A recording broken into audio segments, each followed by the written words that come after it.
नमस्कार, मैं हूं डॉक्टर प्रसून। एक नई रणनीति के तहत इजरायल ने हमास के खिलाफ युद्ध विराम खत्म करके दोबारा युद्ध शुरू कर दिया है। पहले ही दिन 235 फिलिस्तीनी मारे गए। इनमें हमास के मंत्री और ब्रिगेडियर जैसे उच्चपदस्थ अधिकारी भी शामिल हैं। वहीं फिलिस्तीनी प्रशासन ने 326 लोगों के मौत होने की पुष्टि की है। नए हमले पिछले 15 महीनों में सबसे ज़्यादा भीषण हमलों में से एक बताए जा रहे हैं। गाजा में 7 अक्टूबर 2024 को अब तक लगभग 50,000 लोग मारे जा चुके हैं। आपको बता दें कि इजरायल ने गाजा में 57 दिनों के बाद शांति खत्म करके एक बार फिर खूनी खेल खेलना शुरू कर दिया है। सोमवार को इजरायल सीज फायर तोड़ने के पहले ही दिन 235 फिलिस्तीनी लोगों की जान ले ली है। इजरायल के इस हमले में मरने वाले हमास मंत्री से लेकर ब्रिगेडियर तक शामिल है। गाजा में आंतरिक और राष्ट्रीय सुरक्षा मंत्रालय के संगठन और प्रशासन प्राधिकरण के प्रमुख और हमास के एक वरिष्ठ अधिकारी ब्रिगेडियर बहजत हसन अबू सुल्तान और उप आंतरिक मंत्री जनरल महमूद अबू वक्फा की इन हमलों में मौत हो गई है। हमलों की जानकारी देते हुए बेंजामिन नेतन्याहू के ऑफिस ने बताया कि शांति वार्ता फेल होने के बाद गाजा में फिर से हमले शुरू कर दिए गए हैं। आईडीएफ यानी इजरायली सेना के हमला करने के बाद एक बयान जारी करके कहा कि आज रात हम गाजा की लड़ाई में वापस आ गए हैं। हमास की ओर से बंधकों की रिहाई करने से मना करने पर और आईडीएफ सैनिकों को नुकसान पहुंचाने वाली धमकियों के मद्देनजर ऐसा किया गया है। टाइम्स ऑफ इजरायल की रिपोर्ट के मुताबिक व्हाइट हाउस की राष्ट्रीय सुरक्षा परिषद के प्रवक्ता ब्रायन ह्यूजेस ने कहा कि हमास युद्ध विराम बढ़ाने के लिए बंधकों को रिहा कर सकता था, लेकिन उसने इनकार कर दिया और उसने युद्ध का विकल्प चुना है। इजरायल ने गाजा पर ऐसे समय पर हमला किया जब अमेरिका यमन के हूतियों पर बम बरसा रहा है। पिछले 15 महीनों में भीषण हमलों के बाद फिर से हमले शुरू हो गए और भयानक लग रहे हैं। 7 अक्टूबर के बाद इजरायल के गाजा पर हमलों की शुरुआत में अब तक 50,000 लोग मारे गए हैं। वहीं 7 अक्टूबर 2024 के हमास हमले में करीब 1200 से ज़्यादा इजरायलियों की मौत हुई थी। उसके बाद संघर्ष में करीब यह आंकड़ा 2000 तक पहुंचता है। इस हमले के पीछे एक लंबी रणनीति है। डोनाल्ड ट्रंप ने जब गाजा पट्टी पर फिर से निर्माण की बात की, यानी पुनर्निर्माण की बात की, तो इसे समझा गया कि यह फिलिस्तीनियों को बाहर निकालने की साजिश है। हालांकि फिलिस्तीनियों को बाहर निकालने की पेशकश की गई थी तो कई लोगों ने उस समय मजाक समझा था, लेकिन अब इजरायल के ड्राफ्ट प्लान से खुलासा हुआ है कि डोनाल्ड ट्रंप कोई मजाक नहीं कर रहे थे, बल्कि इजरायल के ड्राफ्ट प्लान से खुलासा हुआ कि वह फिलिस्तीन के लोगों को गाजा पट्टी से बाहर निकालने की तैयारियां बहुत पहले से ही कर चुके थे और अब उसको कार्यान्वयन दिया जा रहा है। इजरायल के एक अधिकारी ने ब्लूमबर्ग मीडिया संस्थान को बताया कि 13 अगस्त 2025 को मिलिट्री ब्रीफिंग के दौरान इजरायली रक्षा मंत्री के सामने शुरुआती प्रस्ताव रखे गए थे। मीडिया ग्रुप ब्लूमबर्ग ने 14 अगस्त 2025 को अपनी रिपोर्ट में बताया कि इजरायल के रक्षा मंत्री इजरायल कैट्स को पेश किए गए एक मसौदा था जिसमें इसका विवरण था। इस मसौदे के मुताबिक फिलिस्तीनियों को गाजा के बाहर निकालने के लिए कई पॉइंट्स बनाए गए हैं, जिसमें रेमन हवाई अड्डा और अशदोद बंदरगाह से बाहर निकालने का सुझाव दिया गया है। आपको बता दें कि गाजा पट्टी और इजरायल के बीच 5 जमीनी क्रॉसिंग है। शुरुआती योजना के मुताबिक इन 5 पॉइंट से गाजा पट्टी के लोगों को बाहर निकाला जाएगा। इसके बाद लोगों को बस से करीब 250 किलोमीटर दूर रेमन एयरपोर्ट या अशदोद बंदरगाह तक ले जाया जाएगा। यहाँ पहुँचाने के बाद उन्हें आगे किस देश में भेजा जाएगा और वह कौन सा देश होगा, इसका फिलहाल खुलासा नहीं किया गया है। डोनाल्ड ट्रंप ने पहले मिस्र, जॉर्डन और अरब देशों में फिलिस्तीनियों को बसाने का प्रस्ताव रखा था। हालांकि इन देशों ने ट्रंप के प्रस्ताव को सिरे से खारिज कर दिया। डोनाल्ड ट्रंप ने अपने प्रस्ताव में कहा था कि गाजा से लोगों को बाहर निकालकर इसका पुनर्निर्माण किया जाएगा। उन्होंने प्रस्ताव दिया था कि गाजा वासियों को मानवीय हृदय वाले अन्य देशों में जाना चाहिए, जिनका खर्च अमीर पड़ोसी देश उठा रहे हैं। उस समय माना गया कि ट्रंप उन अमीर मुस्लिम मुल्कों पर तंज या व्यंग कस रहे हैं जो पैसे के दम पर गरीब मुस्लिम मुल्कों को भड़काते हैं। वहीं ब्रिटेन में इस्लामिक चरमपंथी बनाने के आरोप पर एक चर्चित चैनल इस्लाम चैनल पर प्रतिबंध लग सकता है, जिसने एक वक्त पर हमास के हमलों का खुलकर समर्थन किया था। अपने आप को मुस्लिम समुदाय का आवाज बताने वाला ब्रिटेन का विवादित इस्लाम चैनल गहरी मुसीबत में फंस गया है। जिहाद को बढ़ावा देने के आरोपों में इसकी जांच शुरू हो गई है। रोजाना 20 लाख लोगों तक पहुंचने का दावा करने वाला चैनल अब ब्रिटेन की सरकारी संस्था ऑफिस ऑफ कम्युनिकेशन के रडार पे आ गया है। एक कदम तब उठाया गया जब ऑफकॉम को एक रिपोर्ट मिली, जिसमें कहा गया कि इस्लाम चैनल ने 7 अक्टूबर 2023 को हमास के इजराइल पर हमले की तारीफ की और इजराइल की तुलना नाजियों से की। रिपोर्ट में यह भी इल्जाम है कि चैनल ने उग्रवादियों को मंच दिया, अपनी राजनीतिक कवरेज में निष्पक्षता नहीं रखी और दर्शकों को गैर जरूरी तथ्यों से गुमराह किया। इसकी जांच करने वाली संस्था office of communication TV, telecom और डाक जैसे विभागों को नियंत्रित करती है। द टेलीग्राफ रिपोर्ट के मुताबिक इस्लाम चैनल पर आरोप है कि ये हिंसक इस्लामी आंदोलनों की तारीफ करता है, पश्चिमी देशों के खिलाफ नफरत भड़काता है और जिहादी मकसदों को हमदर्दी के साथ दिखाता है। आपको यह जानकर आश्चर्य होगा कि इस चैनल के कंटेंट के खिलाफ पहली आवाज और शिकायत एक मुस्लिम प्रोफेसर ताज हरगेई ने ही दर्ज कराई, जो मानवतावादी माने जाते हैं। इस्लाम चैनल पर जिहादी ग्रुप्स को जायज ठहराने का आरोप है। इस्लाम चैनल की शिकायत ऑक्सफोर्ड इंस्टीट्यूट फॉर ब्रिटिश इस्लाम के डायरेक्टर डॉक्टर ताज हरगई ने की। डॉक्टर हरगई को ब्रिटिश इस्लाम में उदारवादी विचारक माना जाता है। उनकी रिपोर्ट में कहा गया कि नवंबर 2024 से जनवरी 2025 तक इस्लाम चैनल ने लगातार ब्रॉडकास्टिंग के नियमों को तोड़ा है। डॉक्टर ताज हरगई ने आरोप लगाया कि इस्लाम चैनल को पश्चिमी देशों से खतरे के तौर पर दिखाया जाता है। यहाँ हमास, ईरान और दूसरे इस्लामी जिहादी ग्रुप्स को पश्चिमी सेकुलर लोकतंत्रों के खिलाफ जायज रेसिस्टेंट यानी प्रतिरोध आंदोलन बताता है। गाजा की कवरेज में यह भी एक तरफा रुख अपनाता है और इजराइल समर्थक वक्ताओं को जगह नहीं देता है अपनी डिबेट में। डॉक्टर हरगई का यह भी कहना है कि इस्लाम चैनल वहाबी सलाफी इस्लाम को बढ़ावा देता है और शिया, सूफी, अहमदी और सेकुलर मुस्लिमों को नज़रअंदाज करता है। डॉक्टर हरगई ने कहा कि इस्लाम चैनल ब्रिटेन में खतरनाक इस्लामी कट्टरपंथ का प्रतीक है। इस चैनल का दावा है कि ये ब्रिटिश मुस्लिमों की नुमाइंदगी करता है और इसकी संकीर्ण सोच मुस्लिम उग्रवाद को बढ़ाने की है। ऑफकॉम यानी ऑफिस ऑफ कम्युनिकेशन को इस चैनल की भड़काऊ भाषा, पक्षपाती मेहमानों पर कार्रवाई करनी चाहिए जो ब्रिटिश मूल्यों को नहीं मानते हैं। ब्रिटेन के ऑफिस ऑफ कम्युनिकेशन के नियम कहते हैं कि किसी भी चैनल का कंटेंट नुकसान, गलत प्रभाव, अपराध, अशांति, हिंसा को बढ़ावा नहीं देना चाहिए। इस्लाम चैनल पर इन नियमों को तोड़ने और अनदेखी करने का आरोप है। ऑफकॉम की शिकायतों की जांच कर रहा है कि क्या इस जांच को आगे बढ़ाना चाहिए या नहीं। इन्हीं मुद्दों के साथ हमारे साथ चर्चा में मौजूद हैं मेजर जनरल अश्विनी श्रीवाच, डिफेंस एक्सपर्ट, और करोड़ी सिंह, फॉरेन एक्सपर्ट। आप दोनों मेहमानों का बहुत बहुत स्वागत है।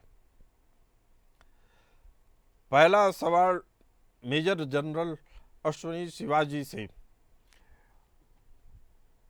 24 जीवित बंधकों को रिहा करो वरना भारी कीमत चुकानी होगी। इजराइल के रक्षा मंत्री इजराइल कॉर्ड्स का यह बयान है। ये भारी कीमत क्या हो सकती है? देखो, सच्चाई ये है कि सबसे बड़ा प्रेशर है इजराइल का कि जो 59 अभी भी प्रिजनर हैं, उनमें से आधे के करीब मर चुके हैं और कुछ एक जिंदा हैं जो करीब करीब 25-30 हैं। तो अब इजराइल चाहता है कि वो जो प्रिजनर्स हैं, होस्टेजेस हैं, उनको वापस लिया जाए और उसका प्रेशर डालना की कोशिश कर रहा है इजराइल हमास पे। और वो नहीं चाहता कि ये लड़ाई का जोर बढ़े। अगर वो नहीं देता है, अगर हमास इसको नहीं देता है, नहीं स्वीकार करता है, फिर मुझे लगता है ये लड़ाई दोबारा स्टार्ट हो जाएगी, ऐसा लगता है। क्योंकि अब इसने मन बना लिया इजराइल ने कि अब की बार जब उसके ऊपर हमला करेगा हमास पे, तो बहुत ज्यादा सटीक वार करेगा। उसको अभी भी लगता है कि जो हमास की मिलिट्री कैपेबिलिटी है वो काफी हद तक अभी भी इंटैक्ट है। तो मेजर जनरल साहब, युद्ध तो शुरू हो गया है और जिन 24 जीवित बंधकों की बात हो रही है, रिहाई की मांग की जा रही है, विशेषज्ञ बता रहे हैं कि मामला इससे आगे का है। अमेरिका ने हूती विद्रोहियों पर लगातार हमले करने शुरू कर दिए हैं। यमन में बता रहे हैं उनकी जो राजधानी सना है, धमाकों से पूरी रात गूंजती रही। करीब 19 विद्रोही मारे गए हैं। अमेरिका ने साफ कर दिया है कि अगर हूती अपनी आदतों से बाज नहीं आए, समंदर में लूटपाट की आदतों से बाज नहीं आए, तो उसकी कीमत पूरे यमन को चुकानी होगी। इसके क्या मायने निकाले जाएं? देखो, दो अलग अलग बातें हैं कि जो हूती रेबल हैं जो यमन से रेड सी पे हमला कर रहे हैं, वो उन समूह जो शिप्स के ऊपर अटैक कर रहे थे जो पहले इजराइल जा रही थी या इजराइल के साथ कनेक्टेड थी, वो अमेरिकन शिप को नहीं कर रहे थे। मगर अब क्योंकि हूती रेबल हैं वो एक प्रकार दोबारा स्ट्राइक करने लगे हैं अमेरिकन उसके ऊपर भी शिप पे भी, और ये कह रहे हैं कि जब तक इजराइल हमले बंद नहीं करेगा गाजा पट्टी पे, हम इसका हमला करते रहेंगे। ऐसे में अमेरिका ने और अमेरिका के जहाजों पे भी, एयरक्राफ्ट कैरियर पे भी उसने हूती रेबल ने एक प्रकार ड्रोन का हमला किया था।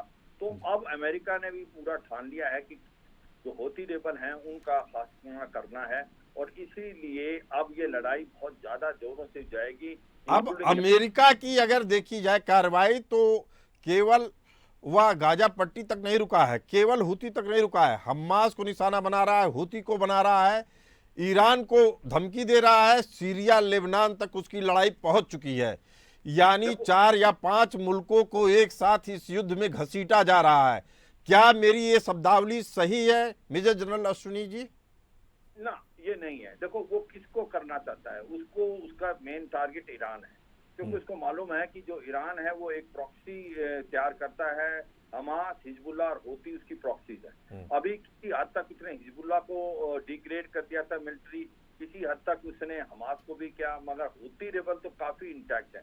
इनके पीछे तो इसने जाना ही है, और हो सकता है अगर उसका ईरान के साथ आपस में समझन नहीं होता तो वो ईरान के पीछे जाएगा, और इजराइल और अमेरिका दोनों मिलके ईरान के पीछे जाएंगे, स्पेशली उसकी न्यूक्लियर फैसिलिटी को, क्योंकि ईरान एक उस कतार पे है कि वो न्यूक्लियर हथियार बनाने के बहुत करीब है। अगर वो ऐसा कर दिया गया तो फिर एक प्रकार अगर ईरान न्यूक्लियर हो जाता है तो ये पूरा का पूरा मिडिल ईस्ट का आप देखेंगे टर्निंग इफेक्ट हो जाएगा, सत्ता संतुलन बदल जाएगा, आप कह रहे हैं। हमारे साथ मौजूद हैं करोड़ी सिंह जी, विदेशी मामलों के जानकार। एक्सपर्ट का मानना है कि ट्रंप का प्रस्तावित गाजा प्लान जो पुनर्निर्माण का नहीं है बल्कि उस पे कब्जे का प्लान है। एक बार अगर फिलिस्तीनी गाजा पट्टी को छोड़ देते हैं तो दोबारा उनकी वापसी नामुमकिन है। इस बात में आप कितना दम देखते हैं? देखिए प्रसून जी, पुनर्निर्माण एक पहली स्टेज है, कब्जा दूसरी स्टेज के रूप में आता है। पुनर्निर्माण की जब बात उठती है तो सीज फायर होने के बाद में जब ट्रंप ने ये कहा कि ये तो मुझे दे दिया जाए और मैं एक वो रिवेरा, मिडिल ईस्ट का रिवेरा बनाऊंगा टूरिस्ट स्पॉट, तो पूरे मुस्लिम कंट्रीज ने, अरब कंट्रीज ने विरोध किया। तो उस समय ये कहा गया कि भाई आप एक अल्टरनेटिव प्लान दीजिए। तो फिर अरब समिट इजिप्ट में हुआ इस महीने के शुरू में, और सभी जो मुस्लिम कंट्री थे उन्होंने एक प्लान बना के दिया, पूरा रिकंस्ट्रक्शन का प्लान। उसमें $53 बिलियन का प्लान था जो 3 स्टेजेस में था। पहला 6 महीने का था, उसमें कुछ जो सफाई वगैरह करनी थी, उसके बाद 2 स्टेजेस साथ साथ चलने थे, उसमें रिकंस्ट्रक्शन होना था। तो वो जो प्लान दिया उसको अमेरिका और इजराइल इजराइल ने इमीडिएटली रिजेक्ट कर दिया था। लेकिन उनके जो दूसरे यूरोप के दोस्त हैं, इटली, फ्रांस, ब्रिटेन, जर्मनी, उन्होंने एक कलेक्टिव स्टेटमेंट दिया कि भाई ये प्रपोजल तो सही है, लेकिन हमास को पूरी तरह से इसको एक्सक्लूड कर दिया जाए गाजा की स्थिति में, और पैलेस्टाइनियन अथॉरिटी है उनको गाजा की जिम्मेदारी सौंपी जाए। तो अमेरिका और इजराइल एक तरफ है, यूरोपियन कंट्रीज अलग थे, और जो इस्लामिक समिट थी उनका प्रपोजल था, उसको समर्थन करते हुए यूरोपियन कंट्रीज ने उसमें कुछ ऐड किया था। तो ऐसी स्थिति बन रही थी, और उसके बाद जब अमेरिका और इजराइल ने रिजेक्ट किया तो ऐसा लग रहा था कि अब ये सीज फायर का स्थिति है, इसमें सेकंड फेज का मामला नहीं बढ़ेगा आगे, और वही हुआ। जैसे हम संभावना मान के चल रहे थे कि सीज फायर के बाद में सेकंड फेज का गतिविधि शुरू नहीं होगी, और इसीलिए इजराइल ने वापस युद्ध शुरू कर दिया है। वो हमास को पूरी तरह खत्म करना चाहते हैं, और गाजा में वो नहीं चाहते कि हमास जैसा संगठन फिर दोबारा भी कहीं पैदा हो सके। अगर पैलेस्टीनियन अथॉरिटी को देते हैं तो उनको संभावना लग रही है अमेरिका और इजराइल को कि फिर से रिवाइव हो सकता है हमास जैसा संगठन। इसलिए ये सोची समझी स्ट्रेटेजी का पार्ट है। दूसरा, आपने एक डिटेल बताया कि हुती पे अमेरिका अटैक कर रहा है, लेबनान है, सीरिया है, क्या एक्सपेंड होगा। देखिए, अमेरिका दो स्तर पे अपनी गतिविधि चला रहा है।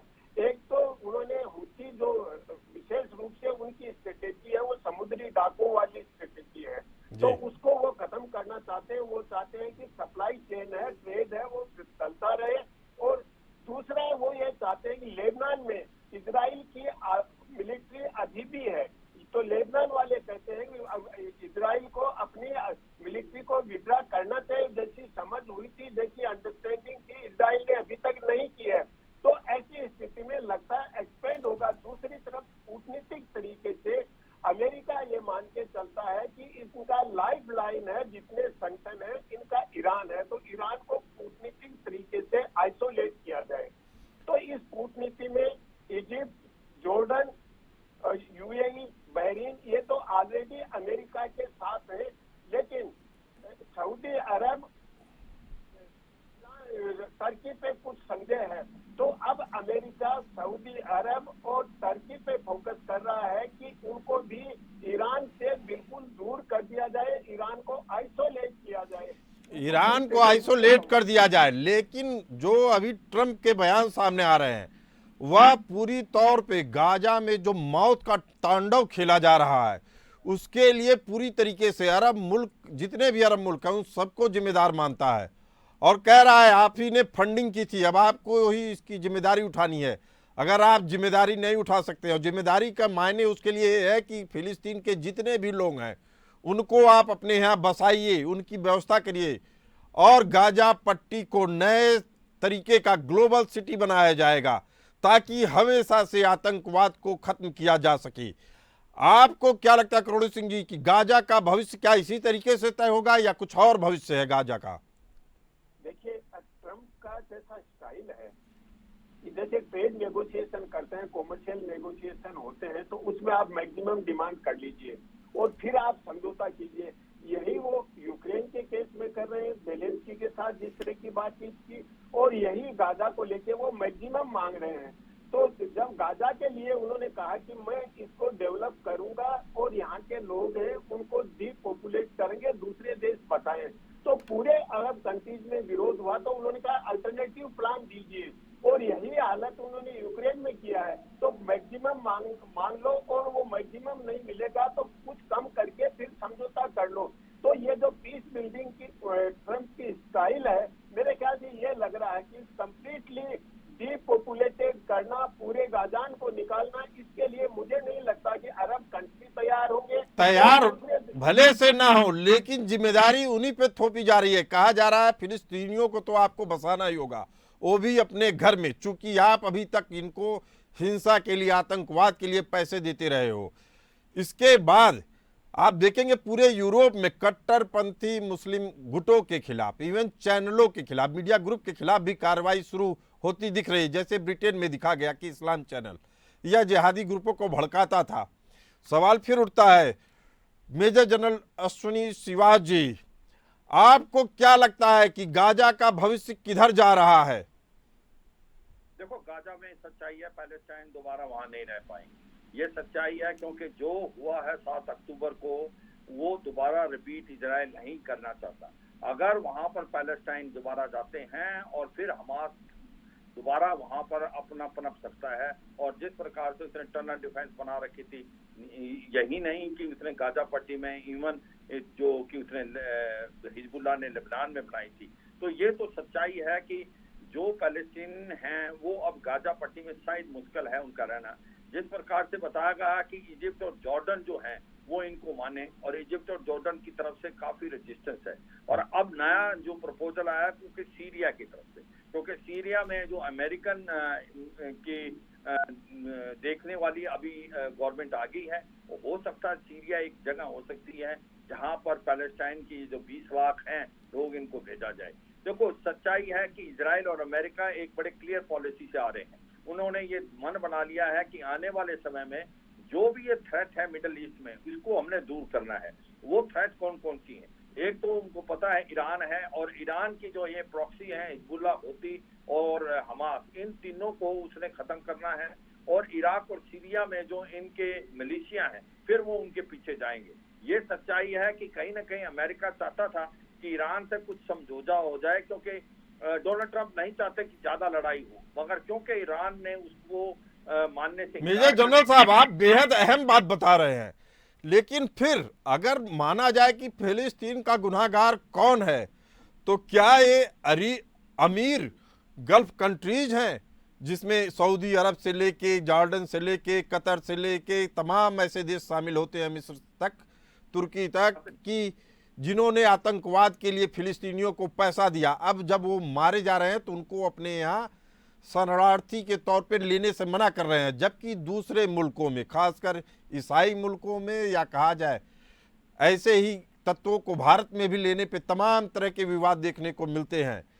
तो क्या मान लिया जाए कि ये अमीर मुल्क, खासकर अमीर मुस्लिम मुल्क, गरीब और बेबस मुस्लिमों को अपना हथियार बनाकर प्रयोग कर रहे हैं, अपने जंग में नहीं आते हैं, इनको पैसे दे के हथियार के तौर पे यूज कर रहे हैं? हाँ, किसी हद तक इसमें कोई शक नहीं। जो एलिगेशन लगाई है अमेरिका ने और इजराइल ने कि भाई ये जितने भी मुस्लिम वर्ल्ड में हैं, जो कि मिडिल ईस्ट में, और उन देशों ने पैसा दिया, और जो पैसा आता था हमास के पास, उसको उसने कोई कंस्ट्रक्शन एक्टिविटी और या डेवलपमेंट पर्पज के लिए नहीं लगाया पैलेस्टाइन के लिए, बल्कि अपने हथियार खरीदे, अपनी डिफेंसेस बनाई। और जिस प्रकार के अभी दिखने में आया है, वाकई इनका भी कहीं न कहीं एक प्रकार से वो जाएगा कि इनके कारण ही ये ऐसा हुआ है। मगर सच्चाई ये है कि आज की तारीख में इसके होने के बाद आप ये मान के चलें, सऊदी अरेबिया है, यूएई है, जॉर्डन है, इजिप्ट है, ये देश अभी भी अमेरिका के साथ हैं। वो भी नहीं चाहते ये लड़ाई बढ़े, वो भी इजराइल के किसी तरह पक्षपात में है। मगर ये सच्चाई है, इजराइल और अमेरिका का क्लियर कट एम है कि किसी तरीके से ये आने वाले टाइम में ये दोबारा उठा ना पाए सिर, इनको कुचलना है। और ये कुछ भी हो जाए, गाजा पट्टी के अंदर दोबारा पैलेस्टाइन को नहीं बचने देंगे, क्योंकि अगर पैलेस्टाइन बचता है तो वहीं से हमास फिर दोबारा पैदा होगा, और अगर हमास होता है पैदा तो फिर उसको थ्रेट बहुत ज्यादा रहेगी इजराइल को। मुझे लगता है इसको मद्देनजर रखते हुए आने वाले समय के अंदर आप देखेंगे कि जब पैलेस्टाइन को कहाँ जाएंगे, क्या ये इजिप्ट जाएंगे, क्या ये जॉर्डन जाएंगे, क्या ये सीरिया, जो अभी नई बात आई है, हो सकता है इनको सीरिया में ले जाया जाए, जो कि एक बफर जोन बना दिया है। बफर जोन बना तो दिया गया है, लेकिन सीरिया या कोई भी देश इनको इसलिए नहीं स्वीकार कर रहा है क्योंकि ये बेहद ही कट्टर हैं, मानसिक रूप से युद्ध के लिए हमेशा तैयार दिखते हैं। इस कौम से ही पता नहीं क्या अरब कंट्रीज को दिक्कत है। करोड़ी सिंह जी, जब आप इनको भड़का रहे थे, मतलब अरब मुल्क इनको भड़का रहे थे, तब उनको नहीं लगा था कि यही पॉपुलेशन इनके लिए बोझ बन जाएगी? करोड़ी सिंह जी, जिम्मेदार कौन फिलिस्तीनियों का? देखिए, इस्लाम के साथ एक सबसे बड़ी दिक्कत है कि वो थियोलॉजी से पॉलिटी के रूप में ट्रांसफर होता है, तो एक रेडिकलाइजेशन शुरू होता है जी। और उस रेडिकलाइजेशन का असर यूरोप पे भी है, अमेरिका पे भी है, और दूसरे एशिया के देशों पे भी है, इंक्लूडिंग भारत पे है। तो वो रेडिकलाइजेशन की प्रोसेस है, उसमें फाइनेंस एक एक्सेलरेटर का रोल प्ले करता है। निश्चित रूप से अमीर देश तो ये करेंगे, क्योंकि जो अमीर मुस्लिम देश है वो खुद इन्वॉल्व नहीं होते, दूसरों को इन्वॉल्व। करोड़ी सिंह जी, समय की कमी के कारण आपसे क्षमा चाहते हैं, लेकिन एक लाइन में जानना चाहेंगे, अगर सही में फिलिस्तीनियों का गुनाहगार कोई है तो कौन है, एक लाइन में? देखिए, इसके लिए एक लाइन में कोई जवाब देना तो बड़ा मुश्किल होगा, क्योंकि मल्टीपल फैक्टर्स हैं, वो इंटरकनेक्टेड हैं। तो एक फैक्टर के रूप में केवल ये कह देना कि इस्लाम जिम्मेदार है, इसके लिए मैं कहूंगा कि उपनिवेशवाद है, कॉलोनियलिज्म है, वो जिम्मेदार है। क्योंकि ये जब कॉलोनियलिज्म खत्म हुआ तो उसके बाद पैलेस्टाइन और इजराइल की समस्या 48 से सामने आई है। चलिए, आप दोनों लोगों ने अपनी राय से हमारे दर्शकों को जागरूक किया, आप दोनों का बहुत बहुत धन्यवाद। फिलहाल इस चर्चा में इतना ही, हमें दीजिए इजाजत, चलते रहिए एपीएन न्यूज के साथ।